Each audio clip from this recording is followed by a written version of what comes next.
Mirip, namun ternyata sangat jauh berbeda. Melalui Peraturan Presiden Perpres Nomor 42 Tahun 2019, Komando Operasi Khusus atau Kopsus resmi terbentuk. Nama satuan elit Kopsus ini sekilas memang terdengar mirip dengan nama satuan elit yang telah mendunia, yaitu Komando Pasukan Khusus atau Kopassus. Keduanya memiliki tugas yang berbeda loh. Assalamualaikum warahmatullahi wabarakatuh. Jumpa lagi dengan Abasu dari Abasu Channel. Kali ini saya akan membahas tentang perbedaan Kopsus dan Kopassus. Markas Besar Tentara Nasional Indonesia baru saja menambah badan pelaksana pusat baru bernama Komando Operasi Khusus atau Kopsus. Diresmikan oleh Presiden Joko Widodo atau Jokowi saat ditandatanganinya Peraturan Presiden atau Perpres Nomor 42 Tahun 2019. Badan ini diharapkan meningkatkan efisiensi TNI dalam menjalankan operasi khusus. Peraturan ini menambah Komando Operasi Khusus dalam badan pelaksana pusat di Markas Besar TNI. Nama Kopsus terdengar mirip dengan pasukan elit yang sudah lebih dulu ada, Kopassus atau Komando Pasukan Khusus. Meski mirip namanya, tugas dua pasukan elit ini sangat berbeda. Berikut beda Kopsus dan Kopassus. Komando Operasi Khusus atau Kopsus. Tugas Kopsus menyelenggarakan operasi khusus dan kegiatannya untuk mendukung pelaksanaan operasi khusus yang membutuhkan kecepatan dan keberhasilan tinggi guna menyelamatkan kepentingan nasional di dalam maupun di luar wilayah Negara Kesatuan Republik Indonesia. Tugasnya mendukung tugas pokok TNI. Kopsus menangani kasus teror di dalam dan di luar negeri yang mengancam ideologi, kedaulatan, keutuhan, dan keselamatan Indonesia. 80% kegiatan Kopsus adalah intelijen atau surveillance alias observasi jarak dekat, 20% lainnya adalah penindakan. Bagian dari badan pelaksana pusat atau setara dengan unit seperti pasukan pemukul reaksi cepat maupun komando dan visum tetap. Kopsus dipimpin Komandan Kopsus TNI dan Kopsus TNI yang bertanggung jawab kepada Panglima TNI, dan Kopsus dibantu oleh Wakil Komandan Kopsus, Wadan Kopsus. Terdiri pendukung 400 dan 1 kompi pasukan penindakan. Personil terdiri dari pasukan elit 3 matra yang ditingkatkan lagi di tataran Mabes TNI untuk menyesuaikan tingkat ancaman yang berbeda. TNI sedang menyiapkan doktrin serta sarana dan prasarana. Komando Pasukan Khusus atau Kopassus jauh lebih dulu ada dari Kopsus. Kopassus aktif sejak tanggal 16 April 1952, bertugas membantu Kepala Staf Angkatan Darat. Tugasnya adalah membina fungsi dan kesiapan operasi pasukan khusus serta menyelenggarakan operasi komando, operasi Sandi Yuda, dan operasi penanggulangan teror sesuai perintah Panglima TNI. Ciri khas baret merah, pisau komando, dan loreng darah. Kopassus memiliki prajurit yang memiliki kemampuan dan keterampilan khusus di bidang mental, fisik, taktik, dan teknik untuk melaksanakan operasi khusus terhadap sasaran yang bersifat strategis terpilih. Berprestasi memberantas banyak pemberontakan, diantaranya pemberontakan BITI, PRRI, Perbesta, pembebasan Irian Barat, menumpas pemberontakan komunis, dan membebaskan sandera di pesawat Oela Don Muang, Bangkok, pembebasan sandera peneliti tim Loren di Mapem Duma Irian Jaya, menumpas gerakan pengatur keamanan di bumi Nusantara, dan ikut serta partisipasi dalam pembebasan sandera di kapal motor Sinar Kudus yang disandera di Somalia. Bagaimana kelanjutannya? Mari kita saksikan video berikut ini. Check it out. Masih ingat nggak?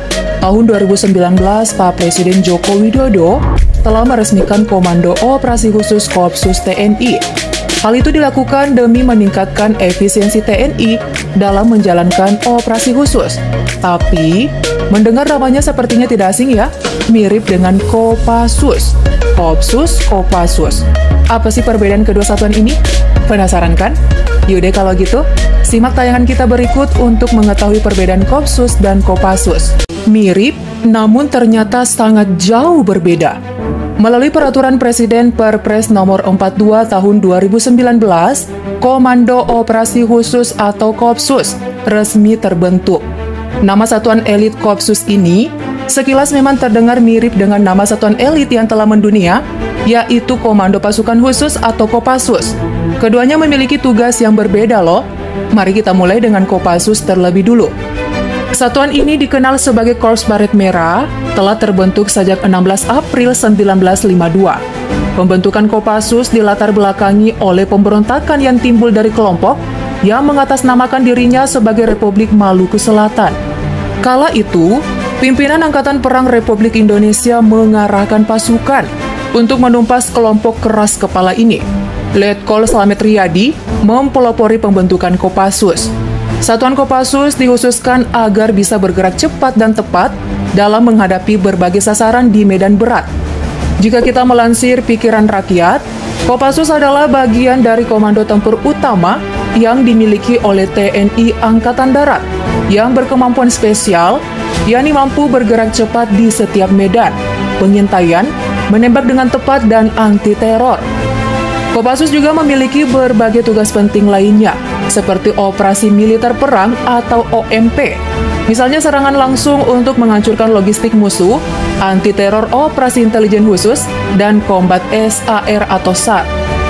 Nah, bukan hanya OMP saja yang mereka harus lalui, tapi ada juga yang namanya operasi militer selain perang atau OMSP, seperti humanitarian asistensi atau bantuan kemanusiaan, perbantuan terhadap kepolisian atau pemerintah, operasi anti-insurgensi, separatisme, dan pemberontakan AIRSO dan SAR khusus, serta pengamanan VVIP. So, dari sini paham kan? Tugas Kopassus itu lebih ke hal-hal yang menyangkut urusan peperangan dan menjaga keutuhan kedaulatan negara. Selanjutnya, kita bahas Komando Operasi Khusus Kopsus TNI. Pasukan elit ini diresmikan oleh Panglima TNI, Marsikal TNI Hadi Cahyanto, pada 30 Juli 2019. Tugasnya adalah menanggulangi aksi-aksi terorisme yang tak lain menjadi bagian dari operasi militer selain perang atau OMSP. Tadi udah dijelaskan soal apa saja yang masuk operasi militer selain perang. Para prajurit yang terpilih menjadi bagian Kopsus ini merupakan prajurit yang memiliki kualifikasi untuk melakukan berbagai jenis operasi khusus, baik di dalam negeri maupun di luar negeri. Prajurit yang bertugas dituntut agar bertindak cepat dan punya keberhasilan yang tinggi. Kopsus bertugas menanggulangi aksi-aksi terorisme, diantaranya penangkal, penindak, dan pemulih terorisme di dalam maupun luar negeri. Kalau Kopsus, tugasnya itu 80% surveillance atau pengawasan melalui pengamatan atau observasi jarak dekat, dan 20% penindak terhadap terorisme. Sedangkan Kopassus tadi pembagiannya lebih banyak karena operasinya cukup dirahasiakan sebagai satuan elit dunia. Perbedaan berikutnya lebih jelas lagi nih Technolovers. Kopassus melibatkan banyak satuan di dalamnya, namun terbentuk dari TNI Angkatan Darat, di mana personilnya itu diambil dari pasukan khusus 3 matra, alias Angkatan Darat, Laut, dan Udara. Tentu saja para personil telah melewati kualifikasi agar bisa melakukan berbagai jenis operasi khusus. Nah, sekarang kamu harus tahu nih, apa saja ketiga matra yang tergabung di dalamnya. Pertama, ada dari Angkatan Darat. Namanya itu Satuan 81 Penanggulangan Teror Komando Pasukan Khusus TNI Angkatan Darat, yang pastinya memiliki kemampuan kontra intelijen spesial. Satuan 81 punya tugas khusus dalam hal mengambil keputusan dan melaksanakan aksi cepat yang bisa dibilang paling mendesak, serta berdaya tempur tinggi terhadap sasaran. Sementara matra dari Angkatan Laut, ada Detasemen Jala Mangkara, Korps Marinir TNI Angkatan Laut. Satuan yang dikenal dengan sebutan Denjaka ini memiliki kesiapan operasional sangat tinggi dalam hal kecepatan, kerahasiaan, dan pendadakan. Nah, bayangin aja, kalau satuan ini kolaborasi dengan Satuan 81 tadi, mereka pasti double pergerakan cepat dan tanggap saat menghadapi perang suatu waktu. Operasi Detasemen Jala Mangkara Korps Marinir punya medan operasi khusus misalnya di kapal-kapal, instalasi lepas pantai, dan daerah pantai. Dari darat dan laut ada lagi yang menunjang kehebatan personil Kopassus, yaitu Satuan 90 Bravo, Komando Pasukan Khas TNI Angkatan Udara. Kalau satuan ini lebih ke bela diri super jitu, menembak, dan mahir berbahasa Inggris. Mereka dibekali latihan fisik dan mental secara intens.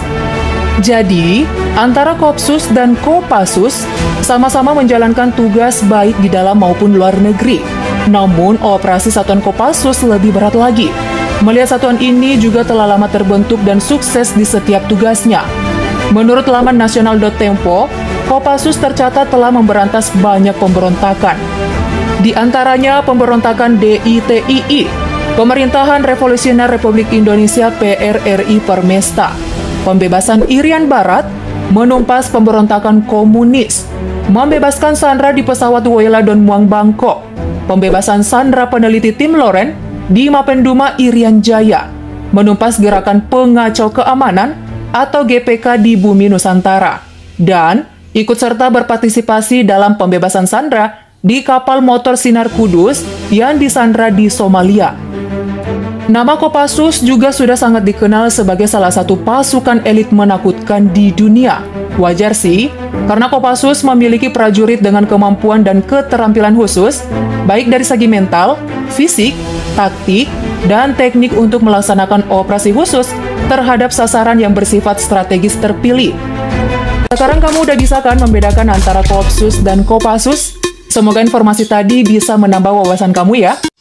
Wassalamualaikum warahmatullahi wabarakatuh. Demikian video yang kita saksikan. Jangan lupa untuk subscribe, like, comment, share, dan bunyikan lonceng pada channel Teknologi Populer, karena video saya bersumber pada channel Teknologi Populer. Ya, terima kasih atas dukungannya kepada Abasuh Channel. See you.